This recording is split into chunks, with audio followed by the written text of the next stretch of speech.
Welcome to Godkiller Last Hope. My name is Zoe Williams, and as the dramaturg for this production, it is my pleasure to welcome you to the viciously divine world of the Cradle. Last Hope is a dark fantasy series that deals with heavy topics, and content warnings will be shared before the show begins. Last Hope is performed live and in studio by CONNIE CHANG and C. Thomas. Previously on Godkiller Last Hope, we are introduced to Litany, the Godkiller, daughter of Queen Teegu, Lord of Death and Sovereign of the Underworld. After failing their one and only mission to kill Teegu's sister Longdu, the Emperor of Heaven, Litany is condemned to life as a purposeless soul shepherd. But they find their second chance at redemption in the form of a mortal cultivator, Tian Sheng. Tian Sheng is trying to escape the underworld, and she possesses a river seal, a magical key that allows one to travel between the realms. Litany and Tian Sheng strike a deal. Litany will help Ta escape the underworld if Ta takes them to an Ascension Gate upon reaching Yaolan, the mortal world. This way, Litany can enter the City of Heaven and make it good on their life's mission, to kill Emperor Longdu. A full recap can be found at transplannerrpg.com, and now, the game begins. Godkiller Last Hope is a dark fantasy actual play series that deals with serious and potentially triggering topics. Viewer discretion is advised. Content warnings for this episode include fantasy violence, death, killing, blood, trauma, grief, interpersonal conflict, demons, ghosts, body horror, removal of limbs, divinity, and brief mentions of poverty, mercenary killing, divine cannibalism, and spit. Litany. The path to the underworld Ascension Gate is one you know very well. Or at least, you used to be able to have the permission to know well. You haven't tread this in a century, but now your feet walk it as though it was just yesterday that you were sent up to your failed mission on the City of Heaven.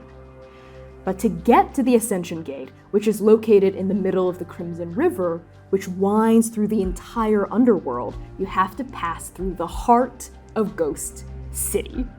We cut in on the hustle and bustle of demons and ghosts of every shape and kind milling through busy thoroughfares. We see market stalls alight with all kinds of infernal delights, the smells of pungent incense mixed with flesh burning, filling your nostrils, the closest thing to life that you might be able to perceive. We see gambling houses, we see luxurious restaurants, we see ancient temples with denizens milling in and out of these establishments constantly. There's no day and night cycle here, which means Ghost City is constantly alive. Well, as alive as their denizens will let them be.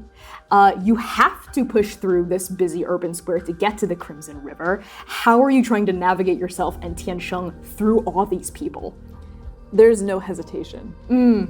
This is full New Yorker elbows all the way out. There is absolutely no lack of trying. They see that clear line from beginning to end, and they know how to walk it, and they walk it fast.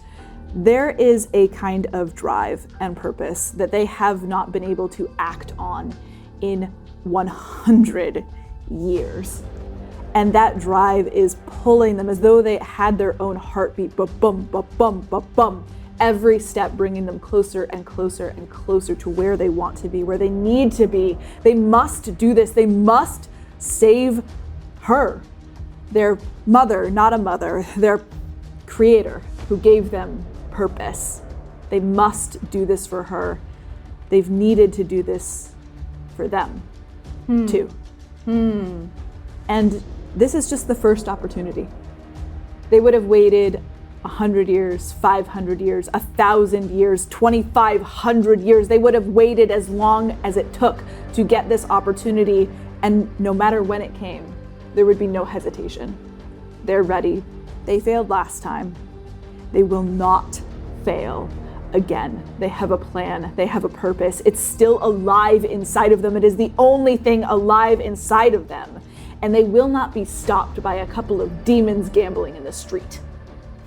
Speaking of the demons gambling in the street, the doors to a gambling parlor open as you start to turn a corner, and you can see the Crimson River in the distance, rising up to meet you on this hill that you start descending upon. You can see the bright vermilion tides traveling down the stream. You can smell this thick, pungent iron smell, and then the doors to that gambling parlor open, and out come 3 demons. You recognize these demons instantly. Unlike the other demons in the underworld who avert their gazes with a sense of shame from you, with moroseness, with a lack of dignity, with a humiliation carved into the negative space left by your demotion. Unlike the other denizens of the underworld, these 3 demons look at you straight on because they are the troublemakers of Ghost City. We see one of them is a big, burly demon. He's got this light green skin, thick black hair, big, thick black beard, a chain of skulls draped around his neck like a necklace, and a monk's badge strapped across his back. The second demon that we see is a vulpine demon with 9 foxtails and this sandy red hair, kind of monk-like grace, and very attentive, curious, interested, slitted pupil eyes that land immediately on you. And their ears kind of flick up at that.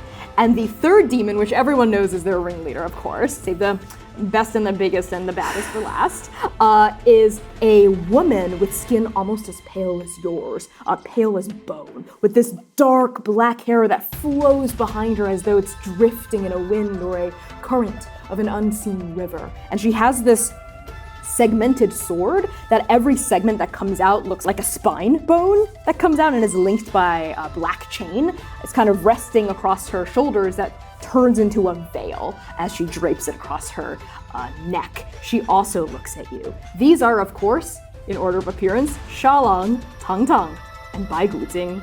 And they are huge fans of Queen Sigu, and they are huge rumor mongers. So as you start to turn the corner and try to get into that alleyway, right, get into where the Crimson River is, they step into your path. And Tang Tang goes, "Oh, Litany, vessel of hatred, you look," and then a pause as they take you in. "Purposeful." And the ear flicks, because everyone knows you were robbed of your purpose as punishment from the Queen herself. Litany has no time for these 3 demons. They've never had time for these 3 particular demons. They have always outrun, outfought, outsmarted these demons time after time. They don't have time for Bai Guting, they don't have time for Tang Tang, and they don't have time for Xiaolong. Their gaze rests on Tang Tang, then the rest of them, and the only thing out of their mouth is, "You are in my way. Move." And that gets Tang Tang to move. Finally, this vulpine demon nods, the ears kind of flatten deferentially, and they step back next to Xiaolong, leaving just Bai Guting in your way. And for a second, it looks like this white bone demon will also move. But then something inside her holds fast. Maybe it's some kind of strange, hollow curiosity, or maybe it's that deep loyalty that she has to Queen Sigu that empowers the next words that escaped out of mouth. "Of course, it's just the Queen's orders, you know, that you be stripped of your purpose, so if you don't mind me asking one last time, for the sanctity of the underworld, you understand."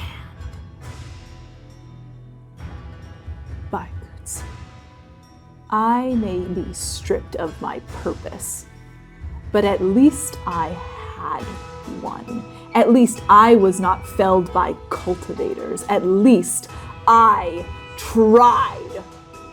At least I got close. You failed before you even began. She made me to make up for you.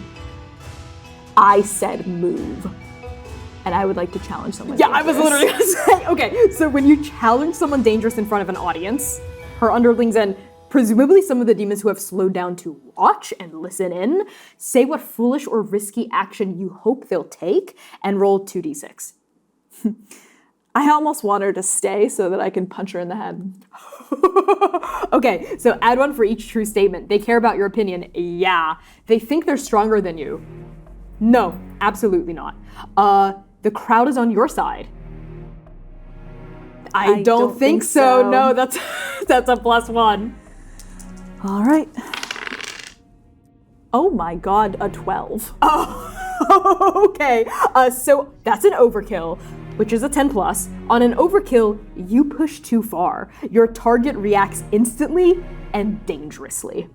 She does something so foolish. She should never do this. You are demoted, but you are still a creation of the infernal queen of the Lord of Death. She draws her blade against you. Each serration of that blade, each nugget of that spine cracks open, and Baiguizing lets the chain whip sword fall to the ground where it rattles like oracle bones being cast across a game board. And she says, well, I think I speak for the queen herself when I say it's time to put a demoted little princeling in their place. You will never speak for the queen. Well, perhaps you once did. Wait, no, you've always just been a vessel for her will. Yes, we might have had some embarrassments occur to us at the hands of cultivators, but at least we're still free to draw blood. You can't. You have never been able to draw my blood. Always walking around like you're better than us. Don't forget, we were here first. She made you to fulfill a purpose. We love her. We worship her. And one day she will return that love to us if we worship her hard enough. But she's already given up on you. And because you got an overkill, Baiguizing spits at your feet.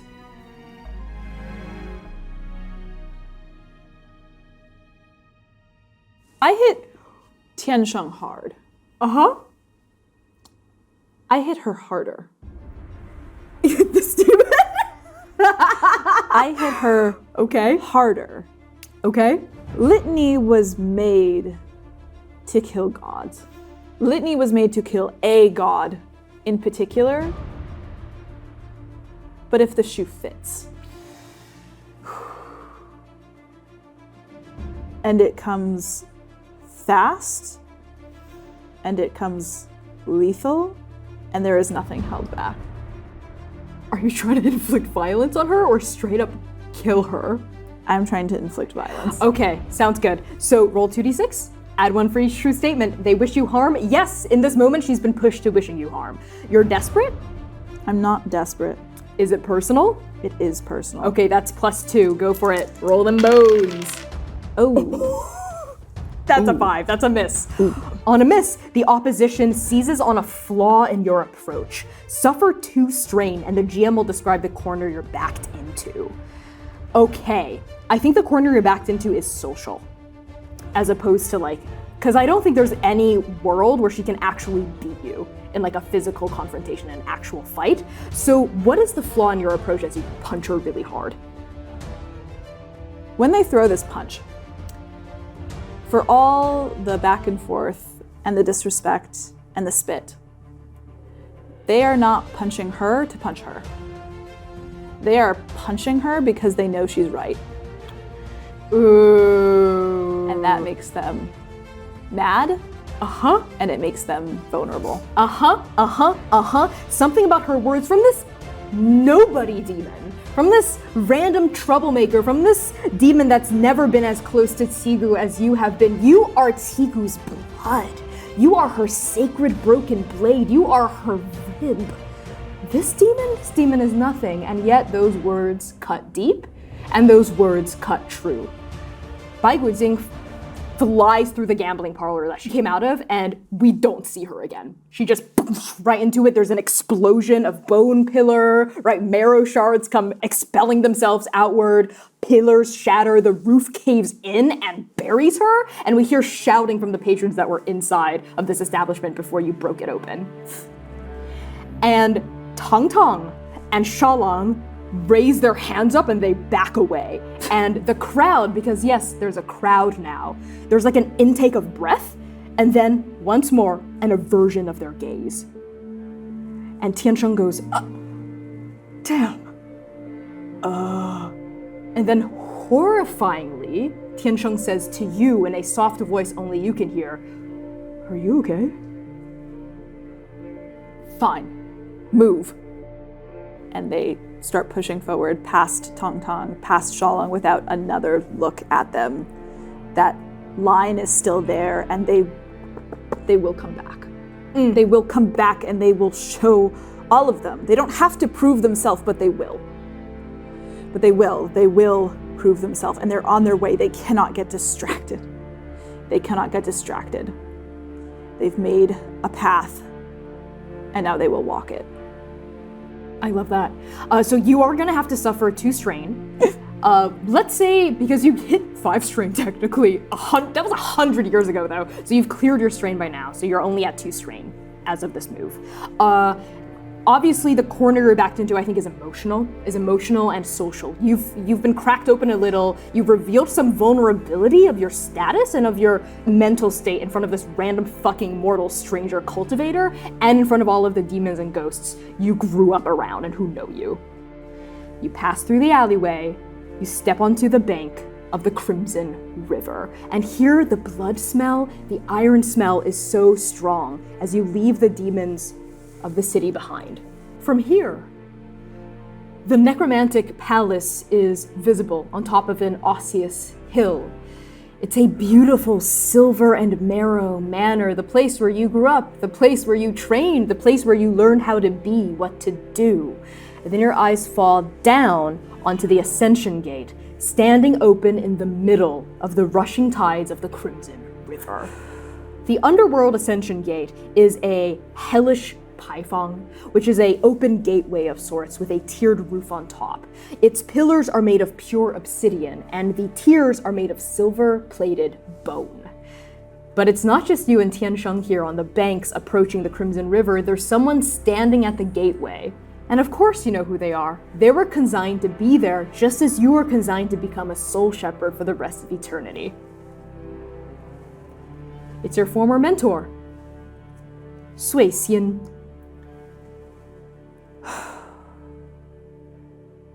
Litany knew that this would happen. They knew where Sui Xian was going to be. When this plan rose to the back of their mind, clawing and grabbing at their consciousness, they knew that this would be an obstacle. But seeing it in front of them is different. That shame is sitting heavy in their knuckles, in their bones, in their knees, in their eyes, flaring with anger and hatred, vessel of hatred. That is who they are. And there's a moment where Litany inhales sharply as they see their former mentor, the person who taught them to kill gods, the person who taught them what it meant to rip divinity apart, to shred hunger, to grab a downfall and eat it. They know they need to step forward. They know that the only way to get from point to point is to move through this gate. But for just a moment, their feet don't move. And then they do. And one foot splashes into the bloody river, and then another, and they don't even look at Tiangshen behind them. They don't even remember that the cultivator is there. They just know where they need to go, and they know who's in their way. A heartbeat later, you hear splash splash as Tiansheng steps into the Crimson River behind you. You hear her go, wait, hold on, oh my god, what is this thing?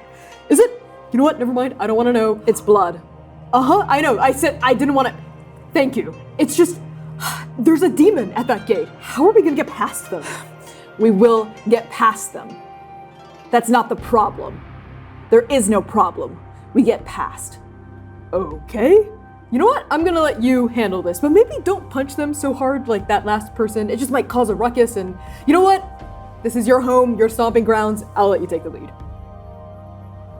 Good. Stand back. Okay?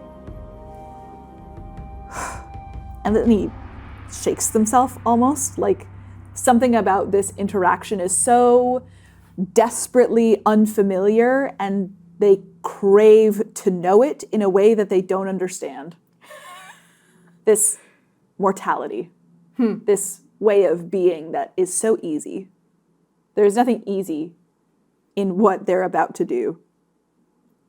And then the shame bubbles up, and Sui Xian's hooded eyes lift, and you see them glowing under the dark brim of that steepled bamboo hat, and they lock gazes with you from across the river.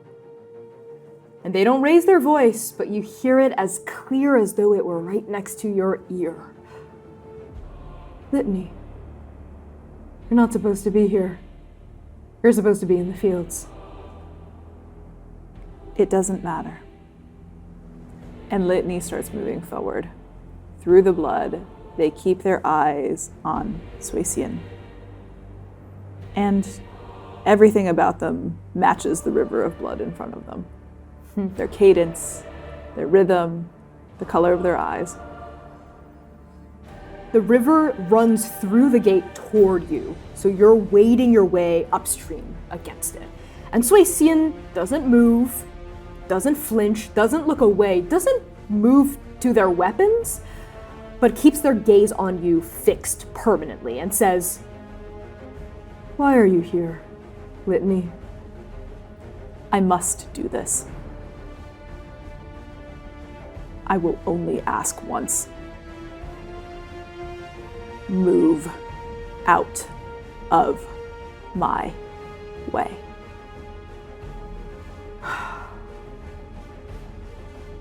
You've heard about the Queen. You didn't tell me! I am not to move from my post. And even if I could, I would not have told you. So you betray me again and again. No. Not a betrayal, Litany. An open hand. You have been given a second chance. This is no second chance. This is my second chance. She is my second chance. And they point back at Tiangshan. And I had to grab it from the jaws of fate. The jaws of fate.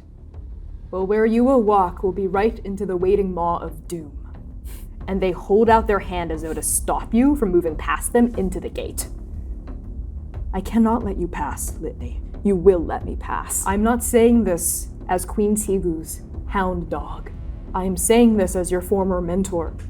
And former mentor is what you are. You were once and you are no longer. When Tigu spared you, she meant it as a punishment. She meant it as the deepest and gravest humiliation that you, her Godkiller, could face. And it is. And it is. It doesn't have to be. It can be a chance at a different life. A better life for you. There are joys everywhere we look, even here. There is community. There is another option. What are you saying? There is another way, Litany. There is no other way. This is my way. This is my destiny. This is my purpose. What I was made for. What I was made to do. I'm glad you failed. A part of me never wanted you to succeed. I never wanted this for you. I only ever wanted you to be you.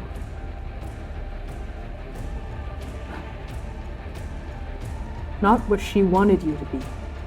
Something you could choose for yourself. Fuck you!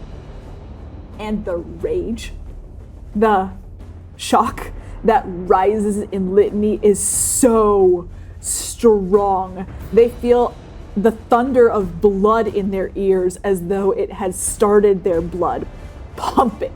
But they realize it's just the blood rushing past their knees. You betrayed me. You didn't train me well enough. That is why I failed. You subjected me to this life that I hate. This shame. The shame comes from within. Redemption does not come from without. I will claim it. I will take it. I will kill her. I will not let you pass. For your own good, Litany. Not for hers, not for anyone else's, but yours. I could not save myself from doom, and whooshing one blade out. But I will save you.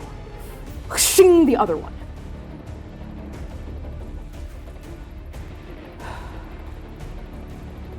Still,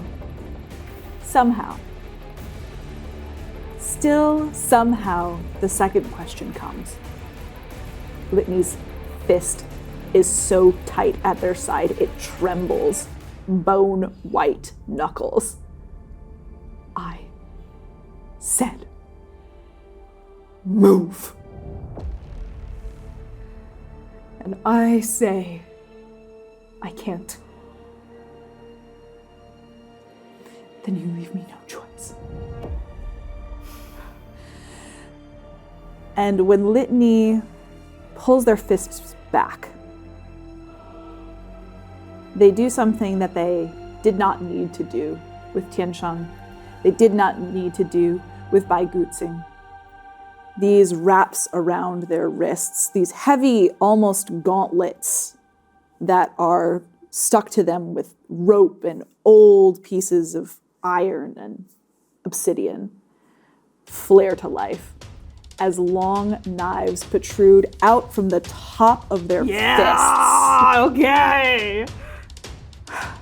Because that's what you need to do when you want to kill a god. You have to fight with everything you are and everything you have. Okay. So tell me, they will not act first. They will let you come to them. So how do you rush forward? Litany has always been impatient. They have been impatient for their destiny. They have been impatient for the gods that they will kill. They have been impatient for death. And they are not patient here either. They've already waited. They've already offered twice. 2 mercies offered to their former mentor. And this rises in them so quickly, so fast, and blooms out of them in a spread of violence. Litany moves fast. They are trained to do this. It is a dance. It is beautiful. It is vicious. It is precise. It is everything. Every part of them is turned into the function of violence. Their knees, their eyes, their ears, their senses, their hands. Everything about them is a weapon. There is nothing left behind. There is nothing more to give. And so they punch against their former mentor with all the force of a well-trained Godkiller. Okay, it sounds like you are inflicting violence to me. I am once again inflicting violence. You love this move. Okay, so add 1 for each true statement. They wish you harm? No. Ow. Why is that worse? They don't wish you harm. That's worse. You know that's worse, right? You're welcome. Okay. You're desperate? In this situation, for the first time, Litany is desperate. Yes, because you know what your former mentor, is capable of. It's personal. Yep. Yeah, that's personal. Just a statement of fact. We're not even assessing whether or not that's not a question. That's okay. Personal. +2. Go for it. Okay. Ooh, I moved myself. And that's boxcars. Okay, that's 12 boxcars? plus 2, 14. Oh my god. Okay, that's overkill. You lose yourself to righteous fury. The GM will tell you the costs of your divinity. So, Litany. If you are an unstoppable force, Sui Xian is not an immovable object. They are water. You come barreling toward them, and something snaps to life inside this demon. You barely perceive them moving. Just a flash of two blades, and they're behind you. And you pivot, you turn, you thrust your gauntlets forward, and they're in front of you again. They step around you, and when you slice your blades down, they intercept it with their own, with the twin blades, with their namesake, twin blades of sorrow. They are an expert swordsman. When they were alive, well, you don't know anything about Suecian when they were alive, but you catch a glimpse of it now. A glimpse they never showed you even when they were training you for over 100 years. A glimpse of who they used to be. Desperate, hungry, urgent, trying to get through to you. There is that callous, cold, perfect, ruthless form that they drilled into you, that they taught you. But there's something else underneath it too. They're not fighting to kill you. They're fighting with mercy. They are fighting with hope. And that, despite their movement like water, despite them weaving around and between you and underneath you and above you like fluid wind, that opens up a weakness in their armor. Because it's a vulnerability. It's a give where there should be iron. Righteous fury, costs of your divinity. Which limb do you take from them first? Oh my god. Left at the elbow. Left at the elbow. Okay. They take it in one hand. They brace against the shoulder. And they You yank it? You don't even slice it? No. That is even more brutal than I was anticipating. Yeah.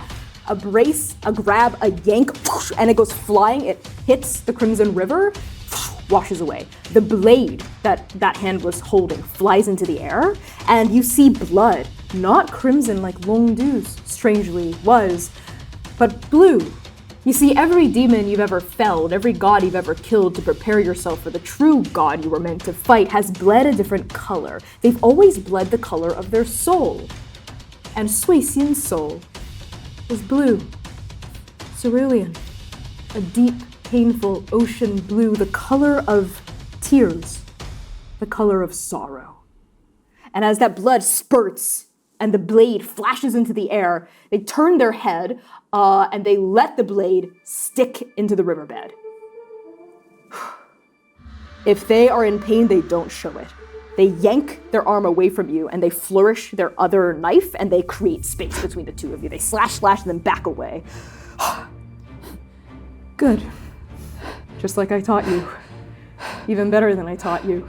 Yes, even better than what you taught me.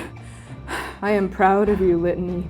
You have risen to be so much stronger than I ever could have been, than I ever was. Your maker forbade me from telling you about who I was. But let me tell you the story now. And they turn and they slash at you with a blade and you catch it. And as that metal against metal rings out across the battlefield, they say, I once served a king. When it comes down and they're like face to face with you now. A ruthless king, a mortal king. Yet I was even more ruthless. And you break away. And the blood keeps pouring from their left arm. They're going to lose like most of their blood at this point if they don't do anything about it, but they don't. They just look at you calmly and they continue to talk. And as they do, you continue to clash over and over as they speak. And they say, as his enforcer, I slaughtered thousands, without question. I was born into poverty. This was the only thing I was good at. This was the only way I could escape. Stop talking! Misery. But mortality was the ultimate misery. So I sought godhood.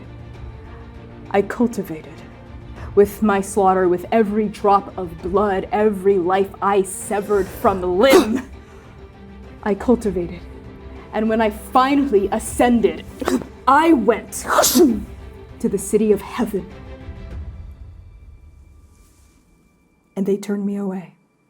The heavenly liaison themselves told me that my deeds as a mortal were too atrocious. I had slaughtered too many. to be a good fit for the city. And so they sent me to the underworld. They sent me here. And that was when I finally realized that the path of blood and violence and fire I had taken was not worth it. That I had choices when I was alive, but I always chose the path of the blade. Stop talking! I am nothing if not regret. I am nothing if not a broken heart. I tried to hide in the underworld. I kept my place as a lowly barkeep until the day your Enough! queen assigned me to be your mentor. That was the biggest mistake of my unlife. I destroyed you. I ruined you. Enough! I am strong. I am stronger than you have ever been. I understand what the tenets mean, even if you don't, even if you shy away from them. You don't know me. You didn't make me. She made me. The first fallen, the Lord of Death. Yes. Yes, she made you. But I trained you. I know what you are capable of. You are capable of so much more than just violence. If you let yourself become. I am becoming. This is my becoming. I walked through God after God, demon after demon, who would not look me in the eyes because of my failure. I will not fail again. You will not make me fail again. I will save her. I will do as I have meant to do for 100 years and 100 more. You can't stop me. Just get out of the way. And Suesian's eyes flutter for a half second as you speak. They waver. Perhaps it's the loss of blood. Perhaps it's your insistence on continuing. Perhaps it's both. Perhaps it's something else. They stabilize themselves, and when they open their eyes, they are as steely and precise and as focused and determined as you have ever seen them. And they say, I cannot step aside. I am sorry, Litany, but I cannot let you pass. I made the wrong choices when I was on the cradle. I will finally make the right one now. And they lunge forward. And on that perfect lunge, perfect form, no openings aside from the opening of their heart, the opening of that weak heart that they're showing you now. It's a weakness, isn't it, Litany? Is it, Litany? What is that? And you see it. For the first time, you see your former mentor's downfall. It cracks open, as bright as a star which you've never seen before. There is no sky here in the underworld, but still, a star. Guilt.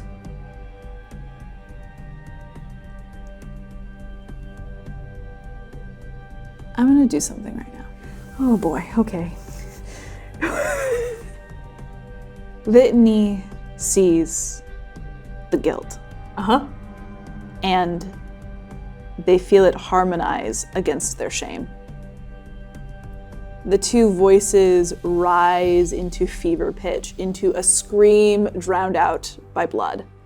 Still knee-deep in the water that made them, in the blood that made them. Litany lunges not out of the way, not to parry, not to block, not to punch. They lunge for the blade in the ground. And I would like to wield a power, not my own, theirs, Suesian's. Because yes, they might have trained me, but I learned everything from them. And I know that their power is swordsmanship. You do know that, yes.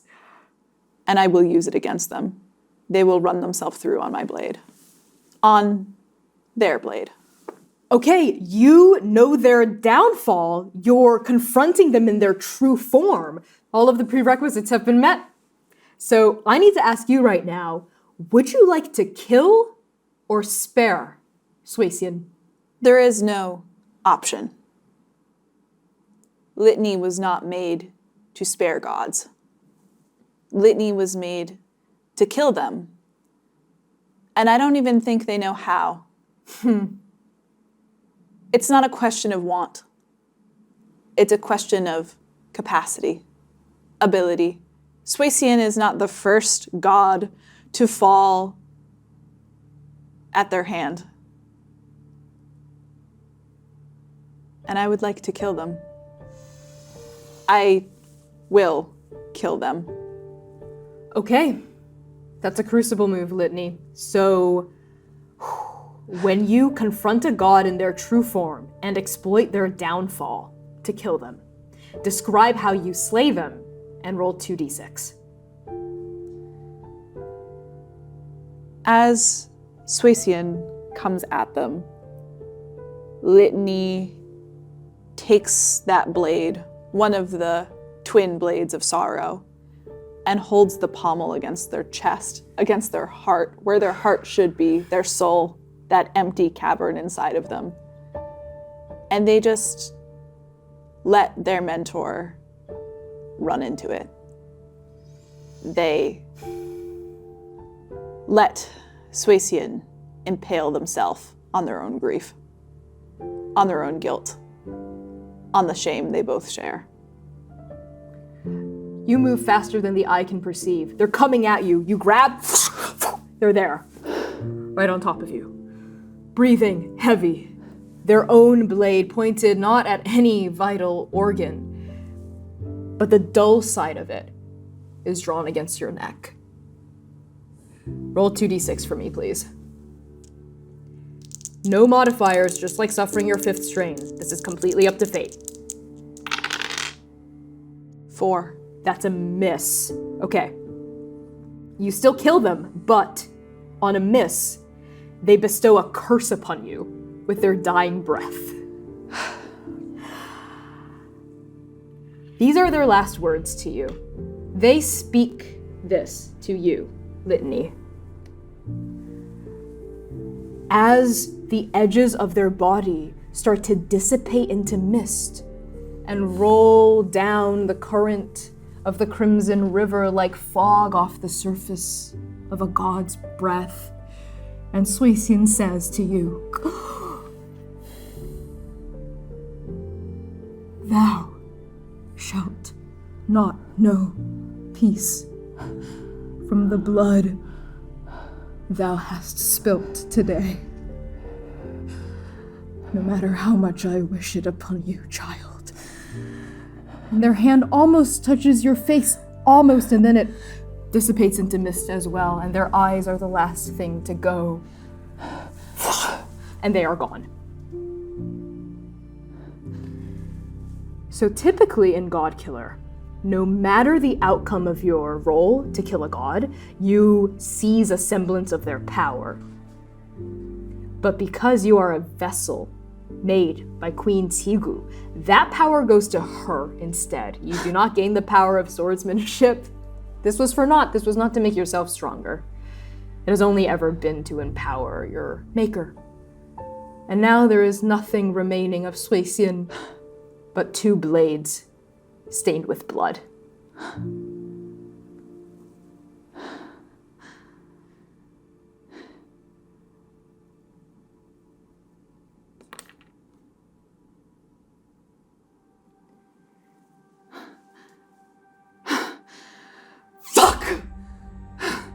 And Litany throws the blade down, fast. It joins its brother, clatters into the river.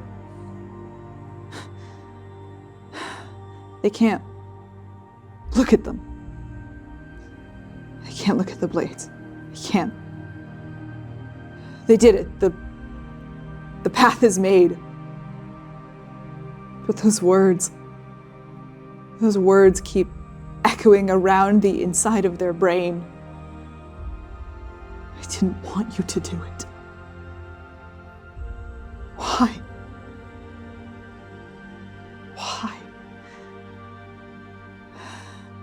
This is not the first time Litany has killed a god. It's countless. At this point, they've killed so many. Training, again and again, Find the downfall, find the heart, pierce it, pull it out. Why does this feel different? Why does it feel...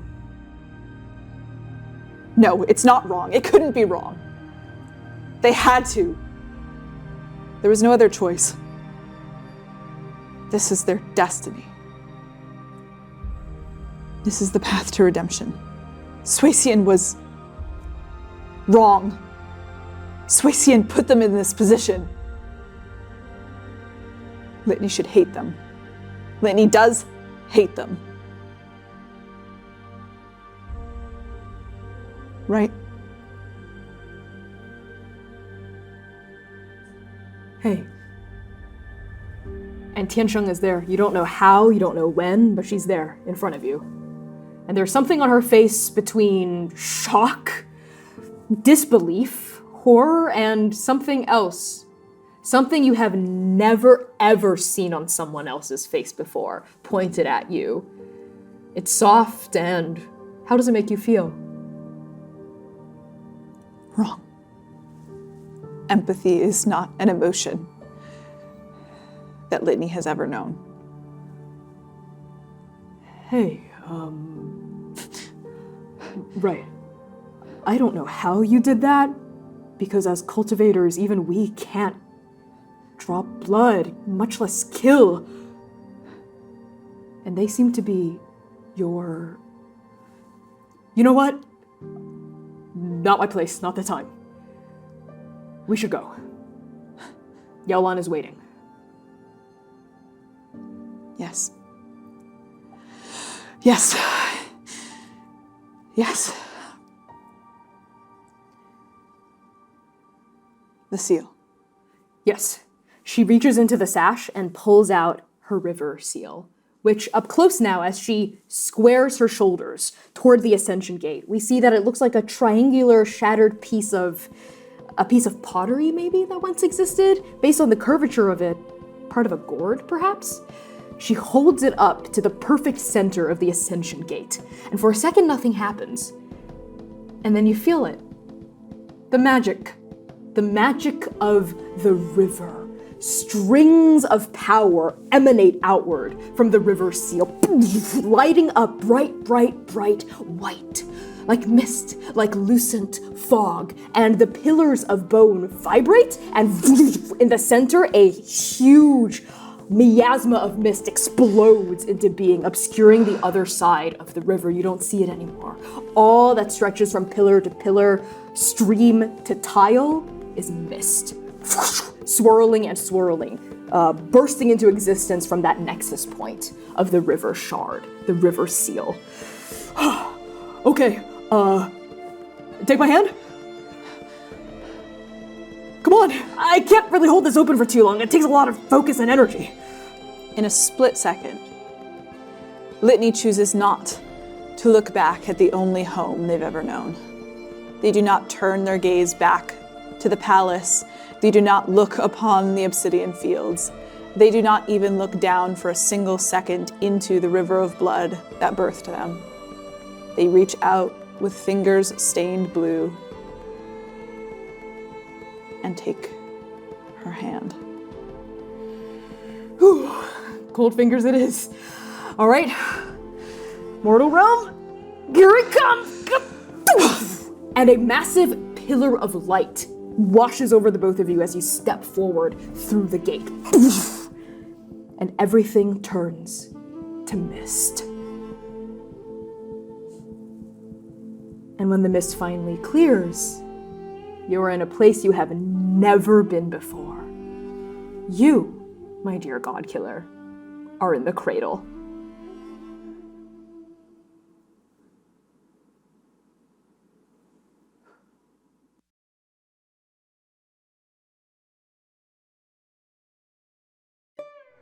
Thank you so much for tuning in to Godkiller Last Hope. If you've been enjoying this series, please consider joining Transplanter's Patreon at patreon.com/transplanterrpg. It's the best way to support us for as little as $3 a month, so we can continue bringing great performances like this one. If you can't spare the funds, please consider leaving a positive review or comment, posting about us on social media, or sharing the show with a friend that you think will enjoy us. Thanks to the support of our audience, we are continually able to do this awesome work. And you can purchase the Ashcan of Godkiller RPG on itch.io/by CONNIE CHANG. The games for release will be published through Evil Hat Productions in 2025. And as always, our sponsors for this series are Frivolous Bear Studios and Hero Forge. Thank you for helping us create these powerful stories. And with that, our game comes to a close for now. We'll see you next time, right here on Transplanar RPG.